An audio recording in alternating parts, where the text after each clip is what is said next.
tous. Donc, je vous remercie d'être présent pour ce nouveau volet des webinaires EasyDesk, hein. Comme vous le savez, on en a fait deux précédemment, un sur la partie UM, un sur la partie ITSM, et on rappelle un peu le contexte, hein, c'est qu'on alterne d'un mois sur l'autre, soit un webinaire UM, un webinaire ITSM, tout en sachant qu'on a commencé le premier webinaire UM en faisant une présentation globale de ce qu'étaient les solutions Ivanti Neurons inscrit dans le cloud.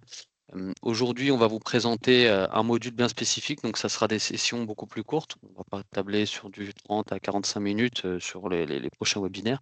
Et aujourd'hui, le sujet principal, c'est Ivanti Neurons for Patch Management. Et on vous présentera aussi la partie Discovery, qui est pour nous indissociable de ce module. Donc, sans plus attendre, voilà, donc moi-même, Benjamin Cosseron, sales directeur, donc directeur commercial de la structure EasyDesk. On avait aussi présenté EasyDesk, hein, mais vous pouvez revoir ça sur les précédents webcasts. Et je suis accompagné de Stéphane. Salut Stéphane. Bonjour à tous, bonjour Benjamin. Donc Stéphane Bachelet, consultant avant-vente chez EasyDesk. Merci. Comme on aime à faire en amont des présentations de chaque solution, chaque module, on va faire on fait des petites introductions. Donc, on avait présenté, comme je disais, EasyDesk, on a présenté nos équipes. Là, aujourd'hui, on va faire un lien avec la réglementation NIS2, qui est importante à comprendre. Donc, on ne va pas faire un exposé, on ne va pas rentrer dans les détails, mais on va au moins défiler les grandes lignes pour que vous puissiez comprendre comment NIS2 impose certaines règles à certains types de sociétés, comment on peut se prévaloir et être compliant, conforme à tout ça avec les solutions Ivanti, et notamment avec les modules de patch qu'on va vous présenter. Donc, qu'est-ce que NIS2?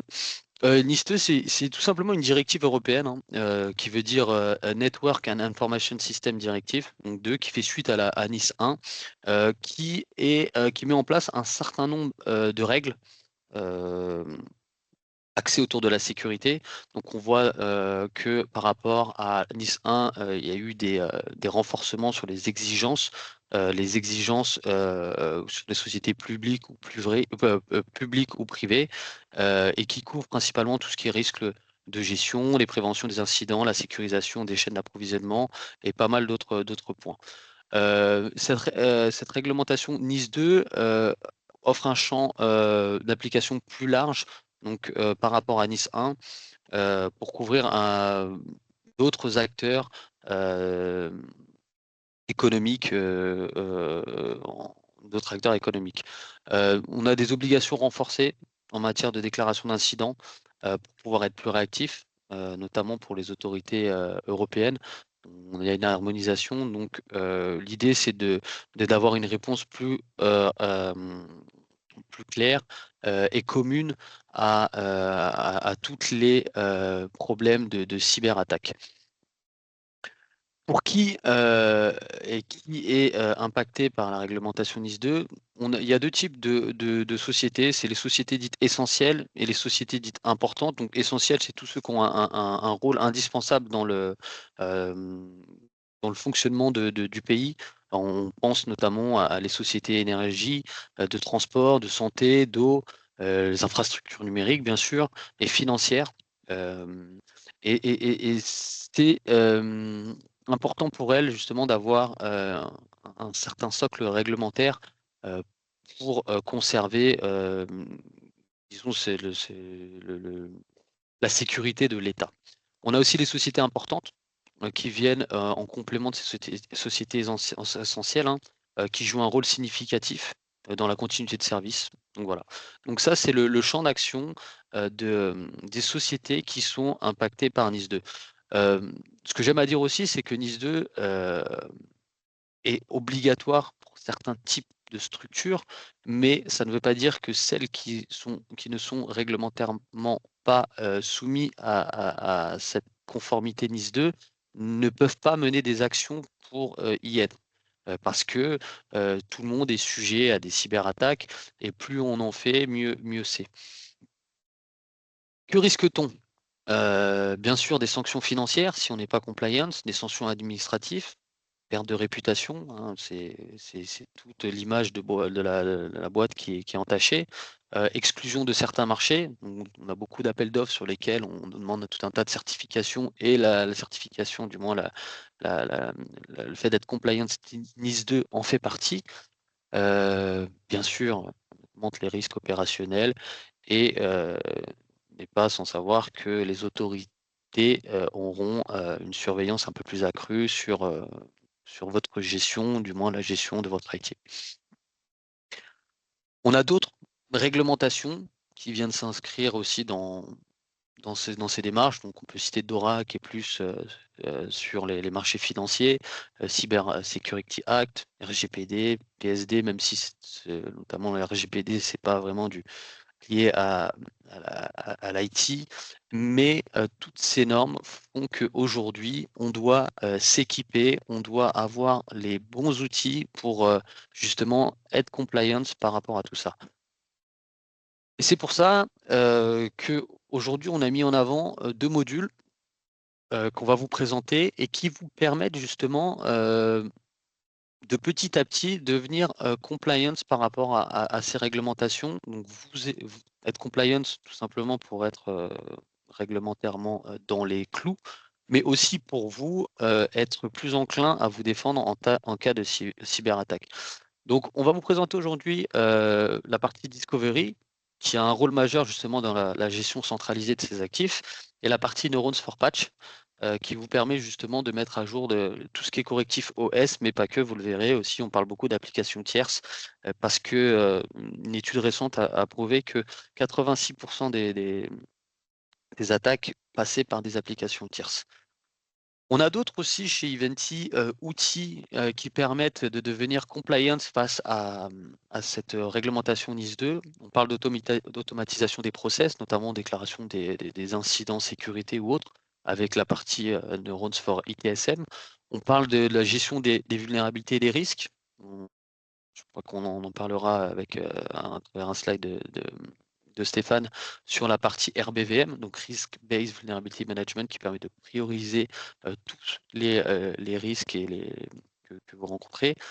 Bien sûr, tout un tas de dashboards mis à disposition en termes de conformité pour pouvoir suivre un petit peu si vous êtes dans les clous ou pas. Bien entendu, on a aussi des outils de MDM, de gestion des mobiles, et de MTD qui, pour si vous ne le savez pas, le MTD, ça veut dire Mobile Threat Defense, c'est un EDR dédié à la téléphonie mobile, où Eventi ont un partenariat avec Zimperium. Donc voilà principalement ce que je peux vous dire sur NIS 2 et comment Eventi peut vous aider à pallier à toutes ces normes et réglementations. Je te laisse la main, Stéphane. Merci à tous. Merci beaucoup, Benjamin, pour cette introduction. Alors, avant de commencer la présentation, comme l'a indiqué Benjamin, on va être focus sur la partie Neurons for Patch Management et la partie Discovery. On va tout d'abord introduire la partie Eventi. Eventi, c'est un leader mondial sur la gestion des vulnérabilités, que ce soit système, au niveau OS, sur la partie Windows, bien sûr, Linux, Mac, mais aussi sur la partie applicative. Donc, Ivanti a un catalogue commun pour l'ensemble des solutions. Ce catalogue, vous pouvez le retrouver sur le lien que j'ai indiqué ici. Donc, l'idée, c'est de pouvoir, au travers de ce catalogue, d'identifier les vulnérabilités sur les différents éditeurs, qu'on retrouve quelques logos sur ce slide, et de pouvoir corriger ces vulnérabilités sur vos environnements. Si tu veux passer au slide suivant. Ivanti, avant de publier ce catalogue, va faire des qualifications avant de le publier, c'est-à-dire qu'Ivanti va récupérer les définitions, c'est-à-dire comment on détecte la vulnérabilité sur une machine, que ce soit par rapport à une version de fichier, que ce soit par rapport à une clé de registre, par rapport à une version de DLL. Donc Ivanti va mettre en place un moteur pour détecter la vulnérabilité. Et puis, il va faire des tests également sur le déploiement de ces vulnérabilités au travers de ces solutions. Donc, il y a 1500 machines qui sont utilisées chez Ivanti pour qualifier les correctifs, c'est-à-dire qu'Ivanti va tester qu'on détecte la vulnérabilité sur ces machines, que le correctif est déployable et que derrière cette installation de correctif, il n'y a pas d'écran bleu, par exemple, que la machine est toujours opérationnelle. Une fois que ça c'est fait, ça va être publié et ça va arriver chez vous dans vos solutions Ivanti de patch management. Donc les différentes solutions, j'ai fait un petit focus sur différentes solutions sans vraiment rentrer dans le détail. On a des solutions on-premise et on a des solutions SaaS qu'on verra. Donc ici, c'est la partie Endpoint Manager. Donc on a un module additionnel qui s'appelle le Patch Management. C'est issu des technologies Landesk, donc qui sont éprouvées depuis de longues années, avec la possibilité donc de détecter les vulnérabilités, de corriger sur les postes de travail, sur les serveurs, avec des workflows très complexes de remédiation. Une autre solution, c'est la partie Ivanti Security Control, donc encore une solution on-premise qui va partager le même catalogue. Sur cette solution, on va être vraiment orienté data center, donc tout ce qui va être principalement serveur, hyperviseur. Donc on va être capable, avec ou sans agent, de détecter les vulnérabilités, de les remédier et aussi de corriger la partie hyperviseur VMware. Donc mettre à jour les correctifs, mettre à jour les machines virtuelles, vos templates de machines virtuelles en intégrant les correctifs directement dans celle-ci. Sur ces solutions on-premise, on a une solution qui s'appelle Extraction qui va permettre d'avoir des dashboards sur l'ensemble des vulnérabilités. Cette solution, je l'ai ajoutée ici dans un slide, tout simplement pour en parler, parce que parmi vous, il y a des clients qui ont déjà des solutions on-premise Ivanti. Et donc, au travers de ces dashboards, on va avoir la capacité de visualiser très rapidement le nombre de patchs à déployer, l'état du parc. Donc, on a différentes vues. Donc, cette solution est gratuite quand vous disposez d'une solution Ivanti. Donc, c'est pour ça que j'ai présenté ce slide pour vous rappeler cela. Si vous n'avez pas encore Extraction, que vous avez des solutions on-premise Ivanti, ici on a un focus patch, mais on pourrait avoir un focus sur les assets, etc. Autre solution, donc là on va être en SaaS. Ici on est sur une solution qui s'appelle Neurons Patch for Intune, qui est une solution qui va permettre de compléter le catalogue de la solution Intune de Microsoft. Donc Intune de Microsoft va être capable de patcher la partie système. Par contre, n'a pas de third application. Donc, on va ajouter au catalogue de Intune la partie applicative. Donc, on va pouvoir directement patcher du 7-Zip, de l'Adobe, du Chrome dans Intune. Autre fait important, on va pouvoir ajouter des paquets dans la solution Intune au travers de ce catalogue, donc et pouvoir directement distribuer des applications sur Intune au travers de cet add-on d'Ivanti sur la solution Intune. Un autre composant Ivanti, ça c'est ici du rachat de RiskSense, c'est Ivanti Neurons for RBVM. Donc on va ici, au travers de cette solution, avoir la capacité de définir quels sont les meilleurs correctifs à déployer le plus rapidement possible. Donc comment ça fonctionne? On va avoir des ingesteurs ou des connecteurs sur vos différentes solutions, sur vos différents analyseurs, que ce soit du Qualys, du Rapid7, du Palo Alto, du Neurons for Patch, du Tenable. Donc on va faire entrer la donnée dans cette solution et puis derrière, au travers d'un funnel, un entonnoir, on va retrouver à la fin sur sur la partie droite les correctifs qu'il est urgent d'appliquer. Donc cette qualification est faite par Ivanti. Il y a différentes méthodes. Donc bien sûr les bulletins de sécurité des éditeurs, mais aussi par des écoutes sur les réseaux sociaux, sur le darknet. Et puis derrière, s'il y a des vulnérabilités dont on parle beaucoup sur l'exploitation, etc., c'est un chiffre, un score VRR va être implémenté sur cette vulnérabilité pour vous dire il faut patcher ça au plus vite.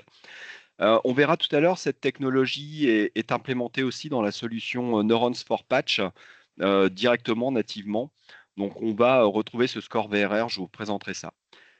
Dernière solution, celle sur laquelle on va faire un petit focus aujourd'hui, c'est la partie Neurons for Patch, donc solution SaaS. J'avais fait un focus il y a 2 mois sur la solution Neurons for Dex, Neurons for Patch, donc présentation de manière globale de cette solution. J'avais présenté quelques briques du patch management.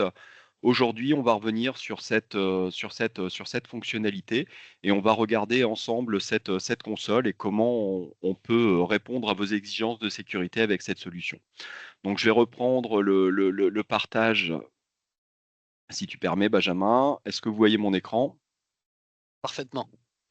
Donc, au niveau de cette solution Neurons for Patch, on va retrouver, donc c'est une plateforme commune, hein, comme j'expliquais tout à l'heure, c'est des briques qui sont soumises à licence. J'avais présenté la dernière fois Neurons for Dex, ici on est sur un focus patch. Au niveau de cette solution, je suis sur la page d'accueil, donc on voit qu'il y a tout un ensemble de métriques, de données qui sont remontées, et notamment des métriques sur la partie patch, gestion des correctifs. Comme a expliqué Benjamin tout à l'heure, une chose essentielle pour corriger son parc, une chose essentielle, c'est de connaître ce parc. Donc la solution Neuron, c'est là pour vous aider. Donc, tout d'abord, on a une chose qui est essentielle. Neurons va centraliser des informations. Donc, on a tout d'abord un ensemble de connecteurs. Donc, la solution va permettre de récupérer de la donnée d'un peu partout. Cette donnée, elle peut être en provenance de différentes sources. Et là, on a une ouverture qui est vraiment très large.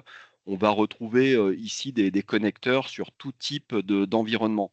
Donc, que ce soit des données de découverte, donc un Active Directory, un Entra ID, que ce soit des données de sécurité. Donc, on va récupérer des informations, par exemple, de Tenable, de VMware aussi sur les identités, sur les différents hôtes que vous pourriez avoir, du Rapid7, du Qualys, du CrowdStrike. On a également des connecteurs qui vont vous aider à faire la transition entre des solutions on-premise si vous souhaitez passer sur le cloud avec des solutions Ivanti. Je pense notamment aux solutions que j'ai présentées tout à l'heure, Ivanti Security Control, Ivanti Patch Manager. Donc ces connecteurs, ils sont simples à configurer. Ce sont des connecteurs soit SaaS, soit on-premise qu'on va pouvoir connecter pour récupérer ces informations. On a au niveau de cette récupération d'informations aussi un aspect important qui est l'aspect discovery. Donc dans le discovery, on va analyser le parc, on va pouvoir faire de l'analyse active, de la découverte passive aussi, c'est-à-dire soit on écoute le réseau, soit on scanne le réseau pour découvrir les périphériques. Ici, j'ai la possibilité d'ajouter des analyses de découverte. On voit toutes mes analyses qui sont en cours avec leur état d'exécution. Je peux planifier une analyse, par exemple mon VLAN Île-de-France. Je vais préciser une ou plusieurs plages adresse IP, le type d'analyse. Je peux faire aussi un inventaire distant, c'est-à-dire je trouve une machine, eh bien je vais analyser celle-ci. Pour ça, on va utiliser des crédentials spécifiques et on va préciser à quelle fréquence on répète cette analyse. La découverte active, on va pouvoir définir des références d'authentification parce qu'on fait de l'inventaire sans agent, donc on va définir des crédentials, un ou plusieurs crédentials pour ça. On va pouvoir faire de l'analyse SNMP. Donc, dans l'analyse SNMP, on va analyser la partie ruche publique, mais on peut ajouter d'autres ruches avec d'autres crédentials si nécessaire. Et ici, j'ai ajouté des OID personnalisés qui vont me permettre de découvrir, de remonter des informations complémentaires, comme ici sur la partie Epson, où je remonte par exemple des informations de tonnerre, de niveau de tonnerre, etc. sur ces périphériques. J'ai de la découverte passive aussi qu'on peut activer. Là, on va être en écoute plutôt ARP et on va remonter sur la plateforme Neurons toutes les machines qui ne sont pas identifiées dans la base par rapport à l'adresse IP, par rapport à la MAC. Et derrière, on va faire de la recherche DNS inversée pour avoir le nom de la machine et faire de la détection de l'OS. Toutes ces analyses, qu'elles proviennent des connecteurs, qu'elles proviennent de l'inventaire Neurons, qu'elles proviennent de la découverte active ou passive, vont être fusionnées dans une seule entité, c'est-à-dire qu'il n'y aura pas de doublon sur la plateforme. Si la machine est détectée 10 fois par différents connecteurs ou différents types d'analyses, elle remontera qu'une seule fois sur la plateforme. Donc une fois qu'on a cette découverte qui est effectuée, on va avoir une connaissance du parc et là on va pouvoir déployer des agents. Donc sur la plateforme, au niveau des agents, on a plusieurs mécanismes pour déployer les agents. Donc, on va pouvoir faire du déploiement par installation manuelle. Alors, pourquoi je vous montre ça? Tout simplement pour vous montrer que on va pouvoir gérer ça sur des plateformes Windows, Mac, mais aussi Linux. Ici, je vais choisir une stratégie d'agent. La stratégie d'agent, ce sont les composants d'agent que je vais installer. Moi, je l'appelais SBA Pilot Patch Management. Pourquoi? Parce que c'est pour un client poste de travail qui fait partie du Pilot Patch Management. J'expliquerai ça juste après cette première phase. Ensuite, on va choisir le système d'exploitation. La méthode d'installation. Donc là, on est sur du téléchargement de binaires, on est sur de l'installation manuelle. Donc, pour la partie Linux, on va retrouver ces différentes distributions qui sont supportées. Une autre possibilité, c'est de faire de l'installation push. Bien qu'on soit sur une plateforme SaaS, je vais pouvoir déployer à partir de ma découverte cet agent sur mes environnements. Donc, je vais choisir ma stratégie d'agent. Donc, comme tout à l'heure, je prends la même stratégie. Je précise quelle est la machine, quel est le représentant qui va déployer cet agent sur les postes que je vais déployer. Donc, je m'appuie sur un agent local pour déployer une machine existante. Je choisis mes périphériques, des références d'authentification que j'ai enregistrées qui sont chiffrées. Et ensuite, je vais pouvoir ajouter ces périphériques et lancer le déploiement de cet agent sur mes machines. Quand l'agent est installé, on va retrouver dans la partie périphérique l'ensemble des machines. Donc, je vais m'appuyer ici sur une recherche. Je vais rechercher un poste qui s'appelle Leno P15. Voilà, donc c'est ma machine. Sur cette machine, on va retrouver des informations remontées par l'agent. Encore une fois, je suis sur une plateforme qui dispose de pas mal de fonctionnalités. Le détail, si vous voulez, vous pourrez retrouver ça sur le webcast qui est sur notre chaîne YouTube. Sur cette machine, on va retrouver des informations d'inventaire, donc qui sont essentielles à la compréhension de son parc. Et on va retrouver ici des informations en provenance des différents connecteurs. Donc j'ai un connecteur, j'en ai pas parlé tout à l'heure, qui est les garanties Lenovo. Et dedans, je vais retrouver par exemple des informations sur ces garanties. C'est important de connaître son état de garantie, de savoir quel est l'état du parc et si cette machine dispose encore de mises à jour sur les firmware, par exemple, sur le BIOS, etc. On a également un onglet, pour venir au sujet principal, correctif. Dans cet onglet correctif, on va retrouver l'ensemble des vulnérabilités qui caractérisent cette machine. Je peux filtrer sur les correctifs manquants. Donc là, on s'aperçoit que sur cette machine, qui est relativement à jour, j'ai deux correctifs manquants, un correctif TeamViewer et Google Chrome. Et on retrouve ici les dates de publication et différentes informations sur ces correctifs. Donc, on va retrouver notamment le nombre de CVE qui affectent cette vulnérabilité, le fournisseur, etc., etc. Je vais prendre une autre machine parce que je ne vais pas faire de déploiement sur celle-ci. Je vais prendre un autre poste qui s'appelle Neurons 3. Donc, sur cette machine, on a un peu plus de vulnérabilité. Donc, on a 8 correctifs manquants. Donc, on retrouve des correctifs Microsoft, on retrouve un certain nombre de choses. Ce qu'on peut faire ici, c'est lancer une analyse des correctifs, si on veut forcer une analyse, en sachant qu'il y a une analyse régulière qui est faite sur les postes. Mais je peux aussi très simplement, donc depuis la fiche de cette machine, sélectionner des correctifs et demander le déploiement de ces correctifs. Donc c'est instantané. Directement, on va déployer les correctifs sur les postes. Donc ça, c'est une première notion de remontée de vulnérabilité. Ce qu'on va faire maintenant, on va regarder comment on peut déployer en masse. Donc le déploiement en masse des correctifs, c'est quelque chose qui est essentiel. L'idée, c'est pas d'aller sur chaque machine et de définir les correctifs à déployer. Donc, on va pouvoir automatiser ça dans la partie gestion des correctifs. Donc, on va prendre la partie paramètres des correctifs et on va retrouver nos configurations. Tout à l'heure, j'ai parlé d'un agent qui s'appelait Pilot Patch Management. J'ai ici une configuration de patch management qui définit mon pilote. Dans cette configuration, de Pilot Patch Management, on va retrouver ici le comportement de l'agent pour la partie Patch Management. Donc, on est ici sur un pilote. Donc, pour le pilote, que ce soit pour Windows, pour Mac ou Linux, on va pouvoir définir le comportement de l'analyseur. Sur cet analyseur Windows, j'ai défini trois types de déploiement. Donc, j'ai une maintenance de routine. Donc, dans la maintenance de routine, j'ai défini que j'allais exécuter le déploiement des vulnérabilités après le patch Tuesday avec un retard de un jour. Donc, le lendemain du patch Tuesday, je vais commencer à déployer les nouveaux correctifs. Ici, j'ai une petite notification qui est apparue me disant qu'il y a eu un succès du déploiement des correctifs sur la machine que j'ai lancée tout à l'heure. Petite notification. Ce que je vais déployer, ça va être un déploiement par risque, par score VRR. Donc, je peux définir ici mon niveau de risque en score CVSS ou score VRR. Le score VRR, c'est un score de vulnérabilité qui va être donné sur chaque bulletin de sécurité, sur chaque hotfix. Ce score est donné par Ivanti, va de 0 à 10. Plus on est proche de 10, plus c'est critique.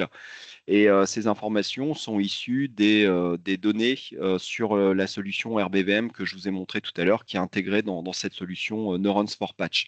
Donc, par rapport à l'écoute des réseaux sociaux, du Darknet, donc Ivanti va mettre une note de risque sur chaque bulletin de sécurité. Ensuite, on peut déployer par gravité, sécurité, critique, important, moyen, classique. On peut déployer par groupe de correctifs. On peut créer des groupes manuels de correctifs. Ça peut être de l'exclusion ou de l'inclusion. Donc, on peut jouer avec ces différents niveaux.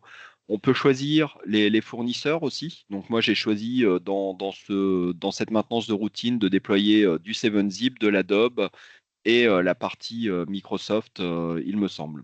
Donc, voilà ce qui a été défini pour cette maintenance de routine.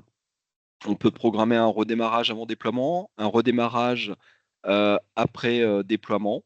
Et puis, surtout, on va pouvoir définir un niveau de criticité du reboot. Donc ça n'existe pas dans les autres solutions Ivanti. C'est quelque chose qui est intéressant. On a trois niveaux de criticité de reboot. Donc, on a priorité maximale, moyenne ou priorité faible. Donc moi, je suis sur du Pilot Patch Management. J'ai défini ici une priorité maximale. Et dans les paramètres d'agent, on va pouvoir définir ces types de reboot. Donc on va avoir trois options pour le reboot. Et on va pouvoir dire priorité maximale, c'est reboot immédiat. Pas de possibilité pour l'utilisateur de retarder le redémarrage, etc. Sur ce même agent, j'ai défini une autre routine, une autre maintenance, qui est les mises à jour prioritaires. Donc, dans les mises à jour prioritaires de mémoire, j'ai choisi de patcher cette fois-ci tout ce qui était navigateur. Donc, j'ai choisi au niveau des éditeurs de dire je choisis de déployer les correctifs sur Chrome, sur Firefox, etc. et sur la partie Edge. Donc, on peut mettre une autre planification. Et pour cette maintenance, j'ai défini une criticité de redémarrage qui est conseillée. C'est moins critique que ce que j'avais mis de l'autre côté. J'ai une autre maintenance qui est pour la partie 0D. Donc, sur la partie 0D, on va cette fois-ci s'appuyer sur un groupe que j'ai défini. Donc, on voit ici que je scanne tous les correctifs qui sont dans un groupe qui s'appelle Patch Emergency Group. Donc, ce groupe, c'est moi qui le constitue. Je sais qu'il y a une attaque imminente sur une vulnérabilité. Donc, je vais ajouter ça directement dans ce groupe. Et donc, beaucoup plus fréquemment, on va analyser le poste et puis vérifier s'il n'y a pas de vulnérabilité de ce groupe. Si c'est le cas, on va les appliquer immédiatement.